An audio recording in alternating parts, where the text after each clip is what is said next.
मेरो भनाइ सन्देश लेखे कहानी पठाए आज रिप्लाई आएन। कति मिस्टरी रहेछन् यहाँ मान्छेहरू आफ्नैकाबाट पनि रिप्लाई आएन। कति घमण्डमा बिकेका हुन्, कति मै हुँ ठुलो भनेर उफ्रेका हुन्। कस्तो दुनियाँ रहेछ यो, आज पठाउँदा पनि म्यासेज आएन। कसलाई पो हुनु र आफन्त, कसलाई हुनु पराई, जिन्दगीको अर्थार्थ कुर्दा कुर्दै गएछ। सपना लेख्छु भन्दा भाग्यले इतिहासमा बदलिन सकेन, जिन्दगी यस्तै गर्दै गएछ। दुःखको कहानी सपनासँग लड्दा पनि भाग्यले चोडिदियो। आफ्नै जिन्दगी दुःखसँग गयो, आफ्नै सपना मरेर गयो। अरे भन्छु म त किन घमण्ड गरेका हुनन् मान्छेहरू, यो जिन्दगी त यस्तै यथार्थमा गयो। सोचेको थिएँ मैले पनि एउटा सपना कोरेर भाग्यसँग लड्दैछु आज। जिन्दगीका अनगिन्तीहरू आफ्नै सपनासँग लड्दैछु आज।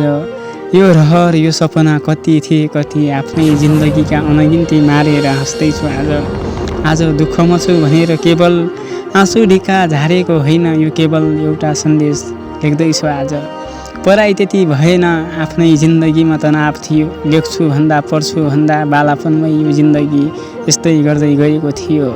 सँगै पढेको साथीभाइहरू आज डाक्टर पाइलट इन्जिनियर बने हुनन्। मेरो जिन्दगी यस्तै दुःखमा गएको थियो।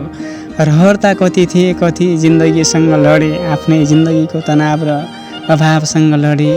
आज यो जिन्दगीका हजारौँ पान्नाहरू लेख्छु भन्दा सपनासँग लड्दै गए। यस्तै रहेछ जिन्दगी मान्छेको, न सोचेको न भोगेको हुँदो रहेछ। आफ्नै जिन्दगी तनावसित गयो। सपना त अनगिन्ती थिए साँच्चै, सजाउँछु भन्दा भन्दै पनि दुःख र कहानीसँग लड्दै गयो। भाग्यले न त साथ दियो न त लेखले